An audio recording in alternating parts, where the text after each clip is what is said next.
Hello students, स्वागत है आपका आपके अपने यूट्यूब चैनल कुतुब सर में।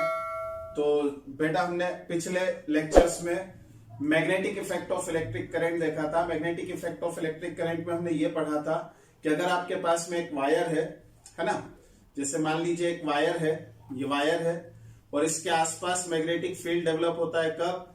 जब हम इसमें करंट फ्लो कराते हैं। ठीक है, तो इसे कहा था हमने magnetic effect of electric current.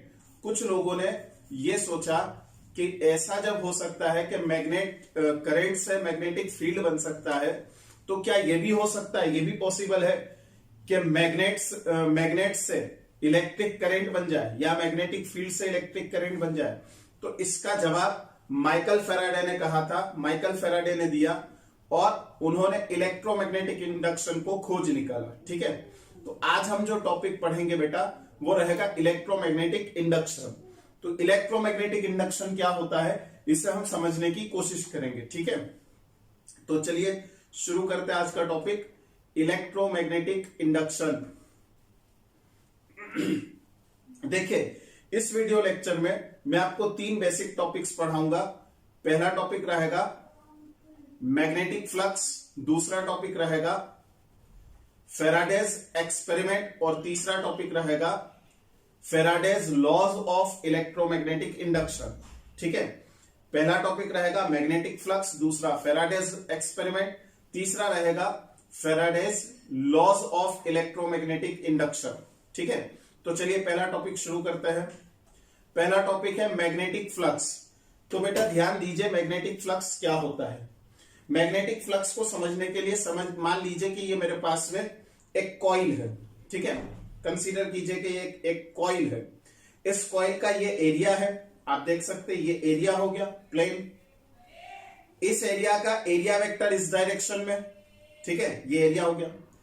अब अगर मैं इसे मैग्नेटिक फील्ड में रखता हूं, मान लीजिए ये नॉर्थ पोल है, ये साउथ पोल है, तो यहां से मैग्नेटिक फील्ड इस डायरेक्शन में जाएगा। अब इस डायरेक्शन में जाने वाला जो मैग्नेटिक फील्ड है, उसकी जो number of magnetic field lines है, कैसा नंबर? जो इसके एरिया को नॉर्मली एंटर होता है। ठीक है, 90 डिग्री के एंगल पर जो एंटर होगा, उस नंबर को क्या कहेंगे हम? Magnetic flux. जैसा कि आप देख सकते हैं कि स्क्रीन पर मैग्नेटिक फ्लक्स की डेफिनेशन आ गई। The number of magnetic field lines crossing area of a loop और coil normally is called, normally का मतलब 90 डिग्री है ना, is called magnetic flux linked with the coil. अब आप समझिए, डायग्राम बनाकर मैं समझा रहा हूं। ये मान लीजिए मेरे पास में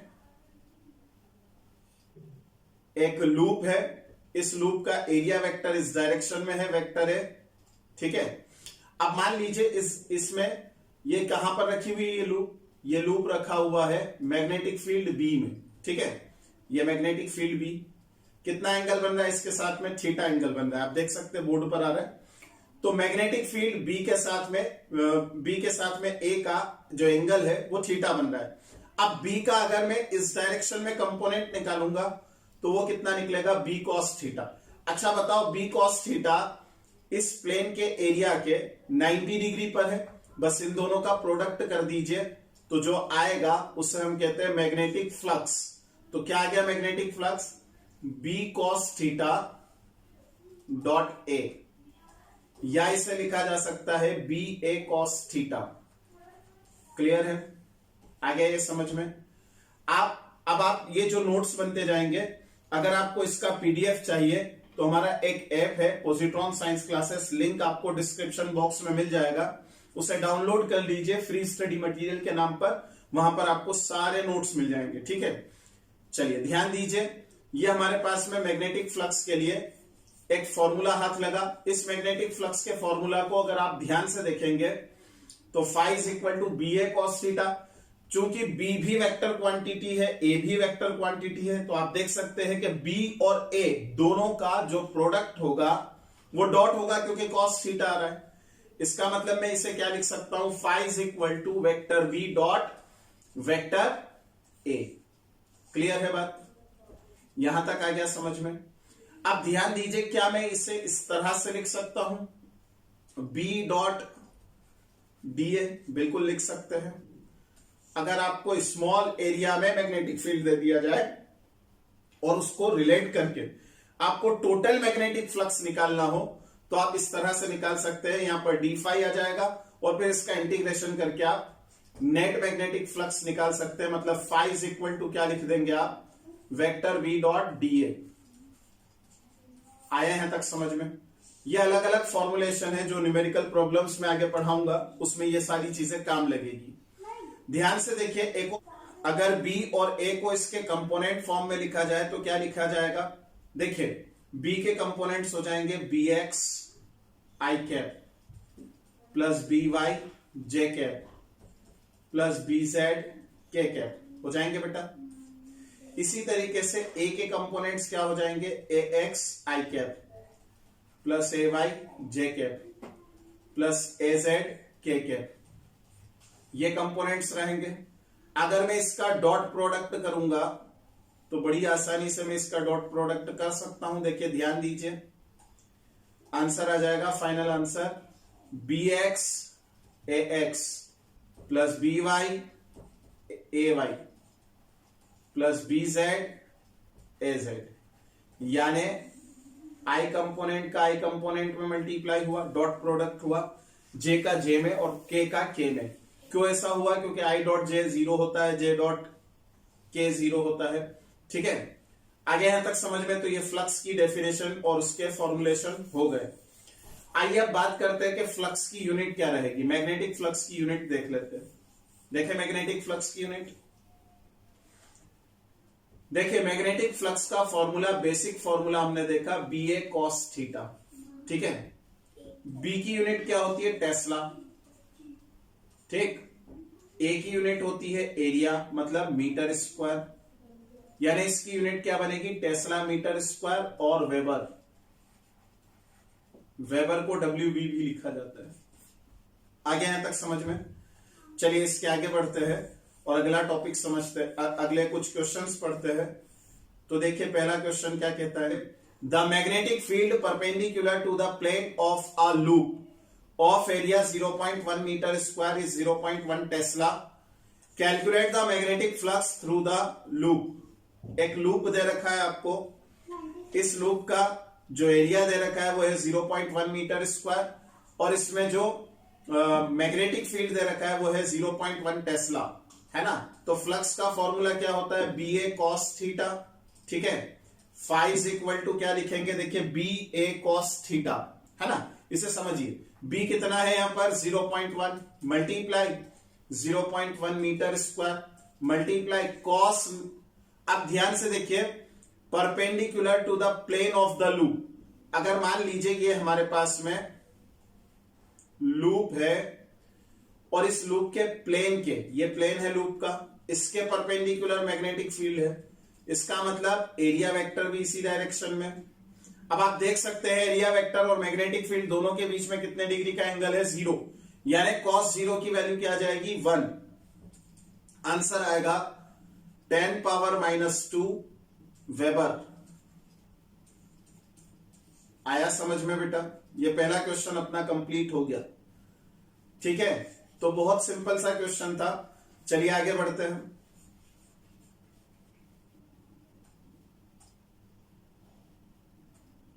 नेक्स्ट क्वेश्चन है बोर्ड पर, आप ध्यान से देखिए। The magnetic field in a certain region is given by vector B is equal to 4i cap minus k cap tesla. How much magnetic flux through the loop of area 0.1 metre square in this region if the loop lies flat on the XY plane. यहां पर थोड़ा सा twist किया है question को, ज्यादा नहीं है, आप समझने की कोशिश कीजिए। मान लीजिए हमारे पास में ये XY प्लेन है और ये ऊपर की तरफ Z एक्सिस है। ठीक है, ये X है, ये Y है। इसका मतलब ये I कैप हो गया, ये K कैप हो गया और ये J कैप हो गया। अब आप इसे समझिए, XY प्लेन में आपको लूप दे रखा है, मान लीजिए ये लूप है। ठीक है, इसका एरिया वेक्टर किस डायरेक्शन में रहेगा? आप समझिए कि मान लीजिए ये मेरे पास में XY प्लेन है जिसपे मैं खड़ा हूं, है ना, ये जमीन XY प्लेन है, तो ये क्या हो जाएगा? Z axis. X Y plane में लूप है, इसका मतलब इसके परपेंडिकुलर, इसके 90 डिग्री पर, इसके नॉर्मल एरिया वेक्टर होगा, है ना। तो मान लीजिए मैं एरिया वेक्टर कंसीडर कर रहा हूं इस लूप पर नीचे की तरफ, यानी माइनस के कैप, और कितना दे रखा है एरिया कितना दे रखा है 0.1, इसका मल्टीप्लाई कर दीजिए 0.1 में, ये हमारे पास में एरिया आ गया। आया समझ में? तो एरिया की वैल्यू क्या है माइनस 0.1 के कैप, ठीक है। अब आप देखिए यहां पर b कितना दे रखा है, b दे रखा है vector b is equal to 4i cap minus K cap tesla, है ना। वेक्टर b की वैल्यू दे रखी है 4i cap minus K cap tesla, ठीक। इन दोनों का डॉट प्रोडक्ट कर दीजिए, फ्लक्स आ गया। तो फ्लक्स कितना रहेगा 4i cap minus K cap minus 0.1 के कैप। अब आप देख सकते हैं आई कैप का के कैप में अगर मल्टीप्लाई कर भी दोगे, डॉट प्रोडक्ट करोगे तो जीरो आना है ना, डॉट प्रोडक्ट हो रहा है। फाइनल आंसर आएगा, ध्यान से देखिए, phi is equal to minus minus plus 0.1 weber. आया बेटा समझ में? देखो क्वेश्चन में कोई खास बात नहीं थी, फिर से समझा देता हूं। ये एक्स वाई प्लेन है, ठीक है। इस एक्स वाई प्लेन के परपेंडिकुलर अगर आप देखेंगे तो नॉर्मल या तो ऊपर की तरफ रहेगा या नीचे की तरफ। मैंने नीचे ही क्यों लिया, है ना, यही क्वेश्चन है। तो आप ध्यान से देखिए, मैग्नेटिक फील्ड में के कैप का नेगेटिव कंपोनेंट दे रखा है, यानी माइनस में दे रखा है, मतलब डायरेक्शन नीचे की तरफ है। तो for simplicity of mathematics consider के एरिया वेक्टर डाउनवर्ड, है ना, डाउनवर्ड डायरेक्शन में आप कंसीडर कर लीजिए एरिया वेक्टर को, तो आपका जो कैलकुलेशन होगा वो सिंपल हो जाएगा, नेगेटिव साइन नहीं आएगा, बाद में आपको एडजस्ट करना पड़ेगा, ठीक है ना। चलिए आगे बढ़ते हैं, ध्यान से देखिए।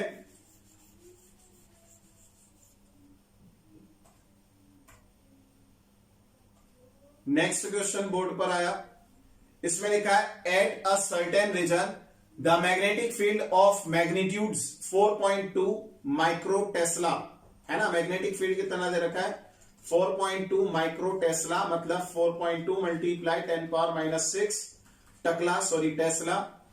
आगे लिखा है इसमें, आगे लिखा है points at an angle of 30 degree with the plane of the surface.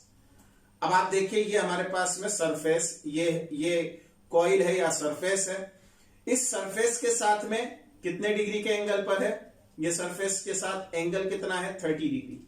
इसका मतलब एरिया वेक्टर के साथ कितने डिग्री के एंगल पर है, आप समझिए। ये 30 डिग्री किसके साथ बन रहा है बेटा, मान लीजिए ये हमारे पास मैग्नेटिक फील्ड है, इसके साथ में बन रहा है ये 30 डिग्री। तो सोचो इसके 90 डिग्री के साथ कितना बनेगा, ये वाला एंगल कितना बनेगा जो 90 डिग्री के साथ होगा, ठीक है ना। ये वाला एंगल कितना बनेगा जो इस वाले पार्ट के साथ में होगा, 90 माइनस 60, सॉरी 90 माइनस 30, इसका मतलब ये एंगल बनेगा 60 डिग्री। आया यहां तक समझ में? ये मैग्नेटिक फील्ड की डायरेक्शन, ये एरिया वेक्टर की डायरेक्शन। अब लगा दीजिए phi is equal to B A cos theta, यानी कॉस 60। तो phi is equal to B की जगह पर क्या आएगा बेटा 4.2 मल्टीप्लाई 10 पावर माइनस 6, ये 4.2 मल्टीप्लाई 10 पावर माइनस 6 मल्टीप्लाई ए की जगह पर कितना आएगा, देखिए यहां दे रखा है 2.5 मीटर स्क्वायर, यानी ये 2.5 मल्टीप्लाई 10 पावर माइनस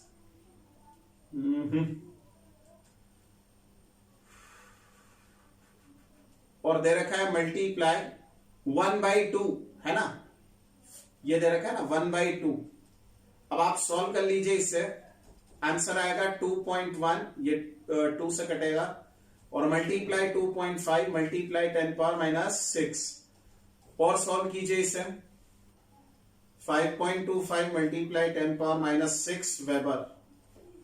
ये हमारा फाइनल आंसर आ चुका, ठीक है। तो देखो बहुत सिंपल सा क्वेश्चन था, कोई खास बात इसमें थी नहीं, है ना। चलिए इसके आगे बढ़ते हैं, अगला क्वेश्चन देखते हैं। देखिए इसमें अगला क्वेश्चन दे रखा है A mill of area 5 centimeter square and 20 tons placed in a uniform magnetic field of 10 power 3 Gauss. The normal to the plane of the coil makes an angle of, यहां पर कुछ एंगल नहीं दे रखा है, मान लीजिए 60 degree with the magnetic field. Find the magnetic flux through the coil. ठीक है, बहुत सिंपल सा ये क्वेश्चन है. अब इस सिंपल से क्वेश्चन को समझ लेते हैं. पहले क्वेश्चन कहना क्या चाहता है. ठीक है, तो ध्यान से देखिए, ये कॉइल है हमारे पास में, इसमें नंबर ऑफ टर्न्स कितने हैं, 20 टर्न्स दे रखे शायद, ये रहे 20 टर्न्स है ना. तो नंबर ऑफ टर्न्स इसमें दे रखे 20. ठीक है, एरिया दे रखा है 5 multiply 10 power minus 4 metre square. ठीक, अब इसका जो एरिया वेक्टर है, ये एरिया वेक्टर मैग्नेटिक फील्ड के साथ कितने डिग्री के एंगल पर है, 60 डिग्री के एंगल पर है. ये मैग्नेटिक फील्ड की डायरेक्शन, इन दोनों के बीच में एंगल जो बन रहा है वो 60 डिग्री है. ठीक, अब इस एरिया वेक्टर और मैग्नेटिक फील्ड के बीच में एंगल दे रखा है, मैग्नेटिक फील्ड भी दे रखा है. मैग्नेटिक फील्ड कितना दे रखा है देख लेते हैं. B is equal to 10 power 3 gauss. देखो 1 गॉस जो होता है वो 10 पावर माइनस 4 होता है, मतलब 10 power minus 1 that is 0.1 tesla. ठीक है, अब फ्लक्स की वैल्यू क्या आएगी, देखिए phi is equal to B A cos theta होता है. बी की जगह पर ये लिख दीजिए 0.1 मल्टीप्लाई 5 मल्टीप्लाई 10 पावर माइनस 4 और मल्टीप्लाई 1/2. सॉल्व कर लीजिए. 2.5 मल्टीप्लाई 10 पावर माइनस 5 वेबर. ये आंसर आया समझ में. देखो बहुत सिंपल सा आंसर आ चुका है. तो हमारे पास में ये मैग्नेटिक फ्लक्स से रिलेटेड क्वेश्चंस थे, इनको हमने समझ लिया. चलिए बढ़ते आगे अगले टॉपिक की तरफ. ठीक है, अगला टॉपिक क्या कहता है उसे समझने की हम कोशिश करते हैं. ठीक, नेक्स्ट टॉपिक है फेराडेज एक्सपेरिमेंट. जो लॉज है ना वो माइकल फेराडे के एक्सपेरिमेंट में ही छुपे हुए हैं. देखो माइकल फेराडे ने 3 एक्सपेरिमेंट किए थे. स्टेप बाय स्टेप में तीनों एक्सपेरिमेंट समझाऊंगा. देखिए पहला एक्सपेरिमेंट क्या है. उन्होंने पहले एक्सपेरिमेंट में यह किया कि relative motion between magnet and a coil. उन्होंने एक मैग्नेट लिया. ठीक है, एक मैग्नेट लिया. ये जैसे ये मैग्नेट है, मान लीजिए ये मैग्नेट है और ये कॉइल है. उन्होंने क्या किया कि एक मैग्नेट लिया, मैग्नेट को पास में लाए या मैग्नेट को दूर ले गए, या कॉइल को पास में लाए या कॉइल को दूर ले गए. ठीक है, डायग्राम में समझिए. यहां पर ये जो पार्ट है,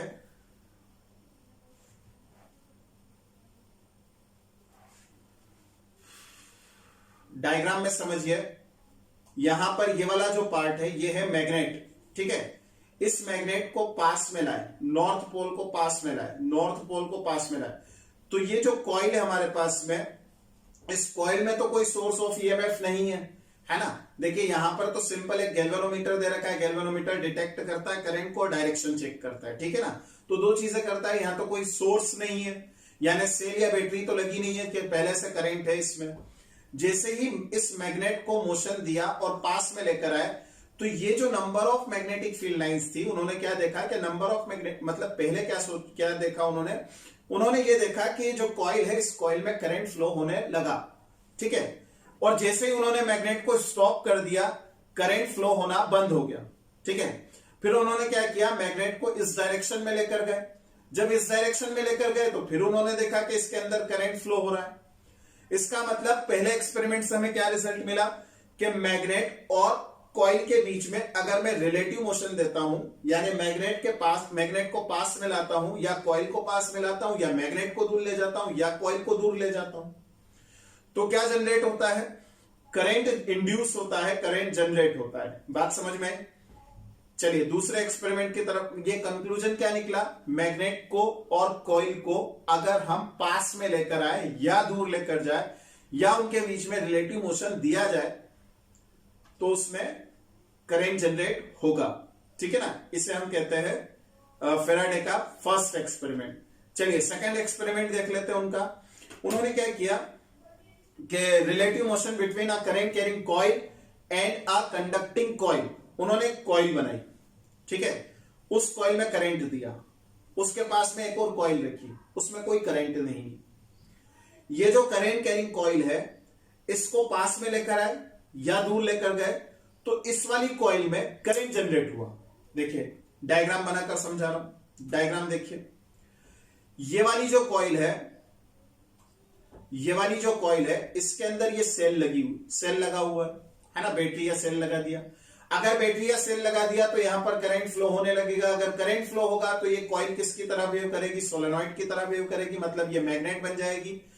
अब वापस से वही बात, अगर मैग्नेट को पास में लाओगे किसी कॉइल के तो गैल्वेनोमीटर डिफ्लेक्शन देगा, है ना, गैल्वेनोमीटर डिफ्लेक्शन देगा। गैल्वेनोमीटर ने डिफ्लेक्शन दे भी दिया, ठीक है ना। तो जब गैल्वेनोमीटर ने डिफ्लेक्शन दिया तो उन्होंने क्या बोला कि यहां पर ऐसा ही हुआ जैसे पहले वाले केस में हुआ कि कॉइल को जिसमें मैग्नेटिक फील्ड पहले से डेवलप हो चुका है due to flow of current, है ना, उसको जब पास में लाते हैं या दूर ले जाते हैं तो इसके अंदर करंट जनरेट होता है ना। यह उनका दूसरा एक्सपेरिमेंट था। आइए तीसरे एक्सपेरिमेंट को देखते हैं, क्या कहता है तीसरा एक्सपेरिमेंट। तीसरे एक्सपेरिमेंट में उन्होंने देखा कि changing current in a current carrying coil, एक कॉइल है उसके अंदर करंट को चेंज करो, induces EMF in a near by coil without relative motion between the coils. ये कैसे हो गया इसे समझ लेते हैं। मान लीजिए ये कॉइल है, ठीक है, ये दूसरी कॉइल है, इस कॉइल में करंट है, इस कॉइल में नहीं है, दोनों को पास में रख दिया। इस कॉइल में जितना करंट है उसकी वजह से यहां पर मैग्नेटिक फील्ड बनेगा। पिछले चैप्टर में हम पढ़ चुके हैं जो मैग्नेटिक फील्ड होता है किसी करंट कैरिंग कॉइल के अंदर, यहां पर अगर मैं मैग्नेटिक फील्ड निकालूं जब इसमें करंट फ्लो होगा तो यहां पर जो मैग्नेटिक फील्ड होता है वो कितना होता है, B is equal to mu naught N I. अब सोचिए अगर मैं आई की वैल्यू को वेरी करूं, आई की वैल्यू को चेंज करूं, मान लीजिए यहां पर ये जो बैटरी है इसको हम नोब को घुमाकर बैटरी के वोल्टेज को या करंट को चेंज कर सकते। यहां पर अगर मैं बैटरी के वोल्टेज को चेंज करता हूं, ये बैटरी के वोल्टेज को चेंज करता हूं तो करंट की वैल्यू चेंज होगी। अगर करंट की वैल्यू चेंज होगी तो बी चेंज होगा। अगर बी चेंज होगा तो अभी हमने पढ़ा फाई इज इक्वल टू होता है बी ए कॉस थीटा, है ना, तो ये तो कांस्टेंट है, ये भी कांस्टेंट है, बी चेंज होगा तो फ्लक्स चेंज होगा, है ना। इसका मतलब change in current of the first coil leads to change in magnetic flux of the second coil. इसका मतलब करंट इंड्यूस होगा। देखो मैं डायग्राम बनाकर समझाता हूं। यहां पर देखिए दो कॉइल है, ये कॉइल 1 है जिसे प्राइमरी कॉइल कहा जा रहा है, ये कॉइल 2 है जिसे सेकेंडरी कॉइल कहा जा रहा है। प्राइमरी कॉइल में यहां पर टैपिंग की लगी है और एक सेल लगा है, ठीक है। जैसे ही उन्होंने टैपिंग की को टच किया, जैसे ही किया तो देखो टैपिंग की जब ओपन है, क्लोज्ड नहीं है, ओपन है, ये ओपन है, ओपन है तो क्या पूरे सर्किट में करंट होगा, करंट नहीं होगा। तो हमने अभी देखा कि B इक्वल टू कितना होता है, म्यू नॉट एन आई होता है ना। जब करंट की वैल्यू 0 हो जाएगी तो B 0 हो जाएगा, यानी फ्लक्स की वैल्यू 0 है। यहां पर फ्लक्स 0, यहां भी फ्लक्स 0, दोनों जगह पर फ्लक्स नहीं है। बात समझ में आई। अचानक से क्या हुआ कि टैपिंग की को मैंने टच किया, मतलब उन्होंने क्या किया कि टैपिंग की को ऐसे टच किया, जैसे ही टच किया कनेक्ट कर दिया तो सर्किट कनेक्ट हो गया। सर्किट कनेक्ट हो गया, इसका मतलब क्या होगा, इसका मतलब यह होगा कि यहां पर करंट फ्लो होने लगेगा। जब करंट फ्लो होने लगेगा तो फ्लक्स की वैल्यू 0 नहीं रहेगी, फ्लक्स चेंज होगा, बढ़ेगा। फ्लक्स रैपिडली चेंज हो गया 0 से मैक्सिमम तक, ठीक है ना, बात समझ में आई। जब 0 से मैक्सिमम तक गया तो इस कॉइल के अंदर मैंने अभी बोला ना, change in current leads to change in magnetic flux in the secondary coil. तो सेकेंडरी कॉइल के मैग्नेटिक फ्लक्स में भी चेंज आएगा। जब मैग्नेटिक फ्लक्स में चेंज आया तो ये चेंज की वजह से क्या हो गया बेटा, इसमें करंट जनरेट हो गया। ये भी अब आप ध्यान से देखिए, ये भी कहां तक पहुंचा, करंट के जनरेट होने तक पहुंचा, यानी करंट के इंड्यूस होने तक पहुंचा। इसके आधार पर उन्होंने कुछ लॉस दिए। उन लॉस को समझने के पहले इसके कंक्लूजन को एक बार और अच्छे से स्टडी कर लेते हैं।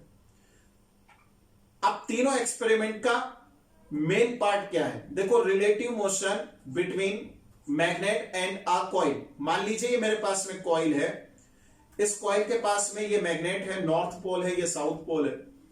आप सोचिए, अब आप इंसाफ से बताइए, कॉइल की एक्स पोजीशन ये है, कॉइल की वाई पोजीशन ये है, कॉइल सेम है, वही कॉइल है जो पहले यहां थी, ये मैग्नेट है, ये एक्स पोजीशन, ये वाई पोजीशन। जब एक्स पोजीशन पर रहेगा तो मैग्नेटिक फील्ड लाइंस ज्यादा क्रॉस होगी, जब वाई पोजीशन पर रहेगा तो मैग्नेटिक फील्ड लाइंस कम क्रॉस होगी। यानी अगर मैं वाई से एक्स पर लाऊंगा तो मैग्नेटिक फ्लक्स बढ़ेगा, चेंज आया मैग्नेटिक फ्लक्स में। जब इसे मैं दूर ले जाऊंगा तो मैग्नेटिक फ्लक्स कम होगा, चेंज आया मैग्नेटिक फ्लक्स में। सेम एज अगर मैं यहां पर ये जो हमारे पास में मैग्नेट है, इस मैग्नेट को हटाकर मान लीजिए एक कॉइल बना दूं, ये कॉइल बना दी और इसके अंदर एक सेल लगा देता हूं, तब भी मैग्नेटिक फील्ड बनेगा इससे। ये जो मैग्नेटिक फील्ड होगा, वापस से वही बात है कि अब यहां पर ये कॉइल है और इस कॉइल के अंदर मैग्नेटिक फील्ड है, ठीक है, ये करंट है इसके अंदर। जब इसे पास में लाएंगे तो मैग्नेटिक फील्ड चेंज होगा इसका, यानी मैग्नेटिक फ्लक्स चेंज होगा। मैग्नेटिक फ्लक्स चेंज होगा तो ये लीड करेगा कहां तक? करंट के इंड्यूस होने तक। इसका मतलब फर्स्ट एक्सपेरिमेंट में भी क्या चेंज हुआ? फ्लक्स चेंज हुआ, फ्लक्स वेरीज, ठीक है, और वो लीड करता है करंट के जनरेट होने तक। सेकेंड वाले में क्या रिजल्ट निकला? फ्लक्स वेरी कर रहा है। आइए थर्ड वाले को देखते हैं। थर्ड वाले को वैसे तो मैं समझा चुका पूरा, एक और बार समझ लेते हैं। थर्ड वाले में हमने ये देखा कि changing current in a current carrying coil induces EMF in a near by coil. तो पहली वाली जो कॉइल थी, जब टैपिंग की को टच किया और टैपिंग की को हटा दिया, तब दूसरी वाली कॉइल के अंदर करंट जनरेट हुआ, है ना, गैल्वेनोमीटर ने उसे रीड किया। अच्छा सोचिए, ये जो करंट यहां पर जनरेट हुआ इस कॉइल के अंदर, क्या बगैर मैग्नेटिक फ्लक्स के चेंज होकर हो गया? नहीं ना, ऐसा तो नहीं है, क्योंकि इसका जब मैग्नेटिक फील्ड लाइंस चेंज होगी तो यहां भी number of magnetic field lines जो क्रॉस हो रही है इस कॉइल से, वो चेंज होगी, है ना। इस कॉइल से क्रॉस होने वाली मैग्नेटिक फील्ड लाइंस चेंज होगी जब हम टैपिंग की को टच और ओपन करेंगे, ठीक है। तो कुल मिलाकर इन तीनों ही एक्सपेरिमेंट में क्या चीज चेंज हो रही थी? मैग्नेटिक फ्लक्स चेंज हो रहा था, और वो मैग्नेटिक फ्लक्स चेंज होकर लीड कर रहा था कहां तक? करंट के इंड्यूस होने तक। इसी आधार पर उन्होंने लॉस दिए। अब हम पढ़ते हैं Faraday's loss of electromagnetic induction. This is the last topic of this video lecture, ठीक है। इसके बाद इसके प्रॉब्लम्स भी पढ़ेंगे आगे चलकर, तो देखते रहिए वीडियो एंड तक। चलिए ध्यान दीजिए, यहां पर आ गया हमारे पास में फर्स्ट लॉ। फर्स्ट लॉ क्या कहता है? जो हमने पढ़ा वही लिखा है, जो एक्सपेरिमेंट का रिजल्ट आया वो लिख दिया है बस। अगर आपसे कोई पूछ ले कि इलेक्ट्रोमैग्नेटिक इंडक्शन की डेफिनेशन बताइए, तो यही डेफिनेशन भी बन जाती है। Whenever magnetic flux linked with a coil is changed, है ना, इस कॉइल से संबद्ध, इस कॉइल से रिलेटेड, इस कॉइल से लिंक करने वाला मैग्नेटिक फ्लक्स जब चेंज होता है, किसी भी माध्यम से चेंज कीजिए, चेंज होना चाहिए। अगर मैग्नेटिक फ्लक्स चेंज होता है तो करंट इंड्यूस होता है कॉइल के अंदर, यही लिखा है। Whenever magnetic flux linked with it with a coil is changed, EMF induced in the coil, ठीक है। तो देखिए यहां पर ये जो कॉइल है, इस कॉइल से रिलेटेड मैग्नेटिक फ्लक्स को जब हमने चेंज किया तो इसके अंदर करंट जनरेट हो गया। ये जो करंट जनरेट हुआ, बस इसी को हम क्या नाम दे रहे हैं? इसी को इंड्यूस्ड करंट कह रहे हैं, और इस घटनाक्रम को यानी इस फिनोमिनन को क्या नाम दिया जा रहा है? इलेक्ट्रोमैग्नेटिक इंडक्शन, ठीक है। आगे बढ़ते हैं। देखिए इसमें आगे एक और पार्ट जुड़ा है। This EMF last so long as the change in magnetic flux continues in the coil. अब ध्यान दीजिए, यहां पर मैग्नेट पास में लाया और पास में लाकर छोड़ दिया, तो जब तक पास में आ रहा था तब तक करंट रहेगा, जैसे ये रुका करंट जीरो। क्लियर? फिर से ये मैग्नेट है, पास में रखा था, दूर लेकर गया, दूर ले जाकर छोड़ दिया, जब तक ये दूर जा रहा था तब तक करंट रहेगा, जैसे ही दूर जाना बंद, करंट जीरो। ऐसा क्यों? यानी ये जो कॉइल है, इस कॉइल से रिलेटेड मैग्नेटिक फ्लक्स जब तक चेंज होता रहेगा, इसमें करंट जनरेट होता रहेगा, जैसे ही चेंज होना बंद हुआ, करंट की वैल्यू जीरो। क्लियर है बात? आगे यहां तक समझ में? तो चलिए ध्यान दीजिए, हम अगला इसमें देखते हैं कि अब हमें यह तो पता चल गया कि करंट जनरेट कैसे होता है, या ईएमएफ जो डेवलप होता है इस कॉइल में वो कैसे होता है, कितना होता है ये नहीं पढ़ा, हाउ मच, कितना, है ना, कितना इसमें ईएमएफ जनरेट होगा वो कैसे पता चलेगा। अब देखिए दो तरीके हैं आपके पास में मैग्नेट को पास में लाने के लिए, स्लो मोशन में, है ना, स्लो मोशन में बिल्कुल धीरे धीरे, यहां से मैग्नेट पास में है।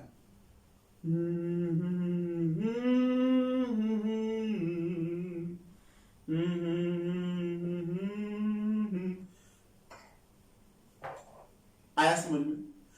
मैग्नेट धीरे धीरे पास में आ रहा है, क्या इसके अंदर करंट जनरेट होगा? यस होगा, होगा, होगा। मैग्नेटिक फ्लक्स तो चेंज हुआ ना, इतना कम होगा कि आप रीड भी नहीं कर पाएंगे।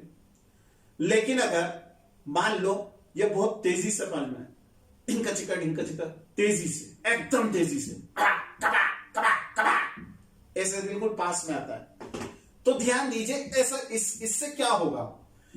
क्या इससे ज्यादा मैग्नेटिक फ्लक्स चेंज होगा? हाँ।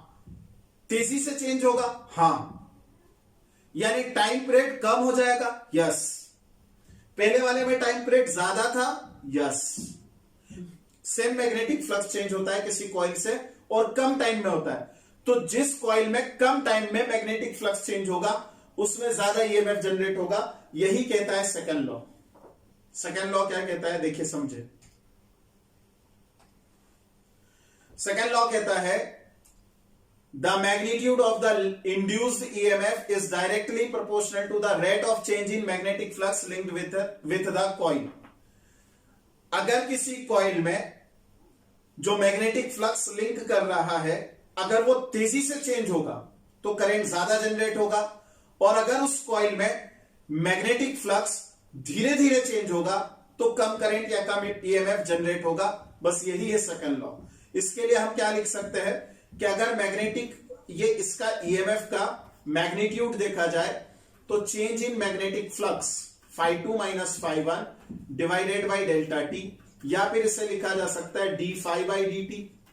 ठीक है, ये है ना, फ्लक्स जितना तेजी से चेंज होगा करंट उतना ज्यादा या ईएमएफ उतना ज्यादा डेवलप होगा, फ्लक्स जितना धीरे धीरे चेंज होगा ईएमएफ उतना कम डेवलप होगा। ठीक है, मैग्नीट्यूड की बात कर रहा हूं, डायरेक्शन की नहीं। डायरेक्शन के लिए अलग से अगले टॉपिक में मैं डायरेक्शन को समझाऊंगा और उससे रिलेटेड प्रॉब्लम्स भी पढ़ाऊंगा।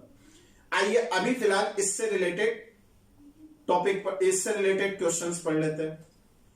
तो देखिए अगला क्वेश्चन क्या कहता है, the magnetic field of flux density 10 Tesla. ये 10 टेस्ला लिखा है, इसका मतलब यहां पर फ्लक्स डेंसिटी क्या है?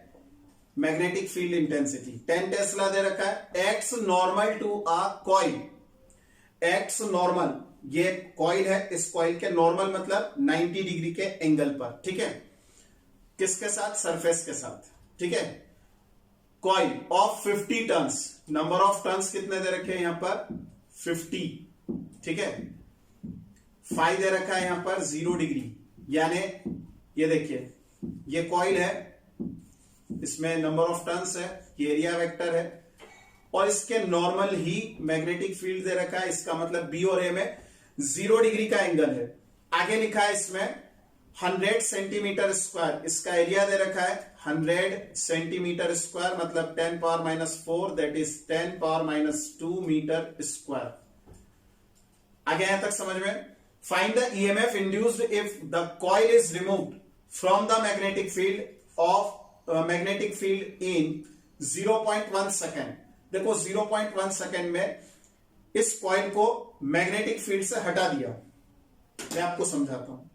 ये मैग्नेटिक फील्ड है, इस कॉइल को यहां रखा है, ये वाला हाथ मैग्नेटिक फील्ड को रिप्रेजेंट कर रहा है, इस कॉइल को यहां रखा, कॉइल को हटा दिया, एकदम से तेजी से हटा दिया। जैसे ही हटाया आपने तो बस जितना मैग्नेटिक फ्लक्स चेंज हुआ उससे आपको क्या निकालना है? करंट ईएमएफ निकालना है। तो ईएमएफ का फॉर्मूला लगाने के पहले आप भेजे, अब हमारे पास में इनिशियल फ्लक्स होना चाहिए ताकि हम चेंज इन फ्लक्स निकाल सके।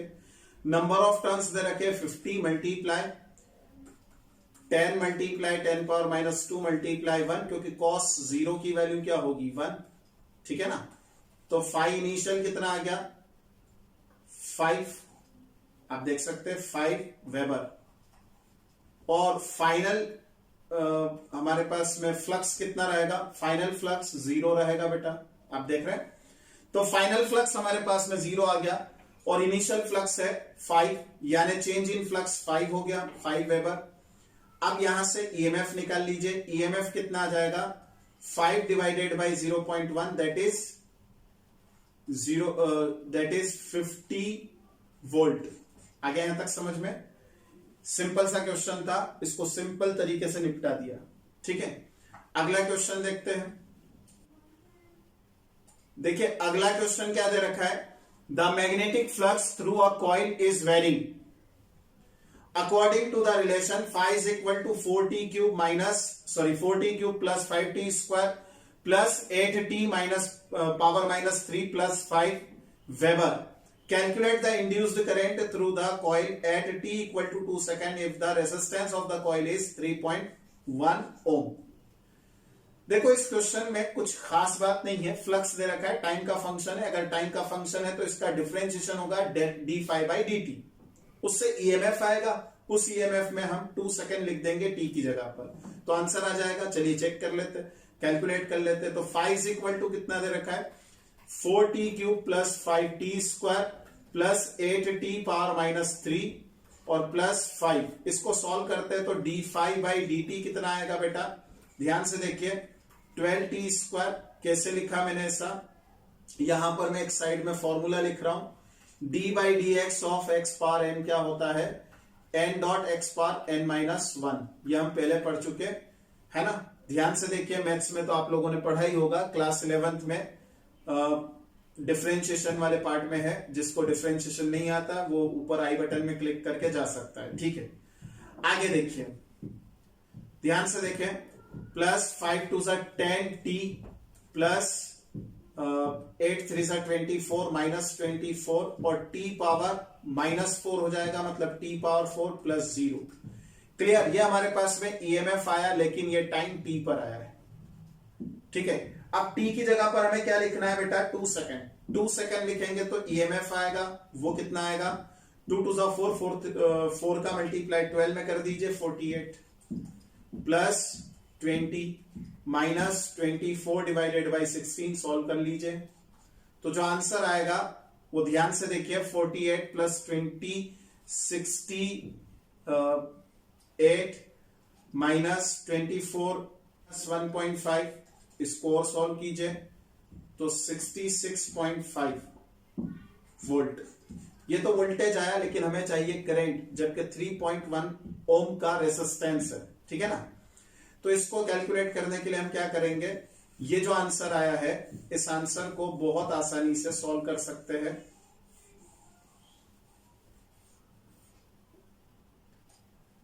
इस आंसर से हमें करंट निकालना है। करंट का फॉर्मूला रहेगा E अपॉन R, है ना, ओम्स लॉ लगा दो। E की जगह पर 66.5 डिवाइडेड बाई 3.1, इसको सॉल्व कर लीजिए तो I इज इक्वल टू आएगा 21.45 वोल्ट। क्लियर, आप एक बार चेक कर लीजिए अच्छे से। चलिए इसके आगे नेक्स्ट क्वेश्चन पढ़ते हैं। A magnetic flux of density 10 Tesla acts at an angle of 30 degree with the plane of the coil। ठीक है, कॉइल का प्लेन है, इस कॉइल के प्लेन के साथ में 30 डिग्री के एंगल पर 10 टेस्ला का मैग्नेटिक फील्ड डेवलप हुआ with the plane of the coil of 100 turns and 100 centimetre square area. ठीक है, find the EMF induced in it if it is removed from the field in 0.1 second. सबसे पहले तो हम coil बनाते हैं, यह 100 टर्न्स वाली कॉइल है, इसका ये एरिया वेक्टर है। ठीक है, अब यहां पर ध्यान दीजिए, ये जो मैग्नेटिक फील्ड है ये इस डायरेक्शन में है, इसके साथ में कितने डिग्री का एंगल बनता है, यहां एंगल बनता है 30 डिग्री, इसका मतलब ये एंगल कितना हो जाएगा, 60 डिग्री। अब आप क्या करेंगे, यहां पर फ्लक्स निकालेंगे। फ्लक्स क्या रहेगा, NAB cos थीटा। ठीक है ना, तो N की जगह पर क्या लिखेंगे, 100 टर्न्स, 100 10 पावर 2। एरिया कितना दे रखा है, एरिया दे रखा है 100 सेंटीमीटर स्क्वायर, मतलब 10 power minus 2 metre square. B कितना दे रखा है, 10 टेस्ला, और cos 60 की वैल्यू क्या आएगी, 1/2। अब आप इसे सॉल्व करेंगे तो फाई आ जाएगा 5 वोल्ट, सॉरी 5 वेबर। ठीक है, तो 5 वेबर का magnetic flux initial magnetic flux है, इसको 0.1 सेकंड में जीरो कर दिया गया, ठीक है ना। यही तो है, यही तो क्वेश्चन में लिखा है कि इस कॉइल को तेजी से रिमूव कर दिया मैग्नेटिक फील्ड से, तो कितना आ जाएगा, delta phi by delta t. ये कैलकुलेट करेंगे तो आएगा answer 5 divided by 0.1 that is 50 volt. यही है ईएमएफ। क्लियर, आ गया समझ में। तो डियर स्टूडेंट्स, उम्मीद करता हूं कि यह वीडियो लेक्चर आपको पसंद आया होगा, आप इससे कुछ नया सीखे होंगे। अगर ऐसा है तो इस वीडियो को लाइक कीजिए, शेयर कीजिए, और चैनल पर नए हैं तो सब्सक्राइब कर लीजिए, ताकि आगे भी मैं आपको इसी तरह से और इसी शिद्दत के साथ पढ़ाता रहूं। Thank you for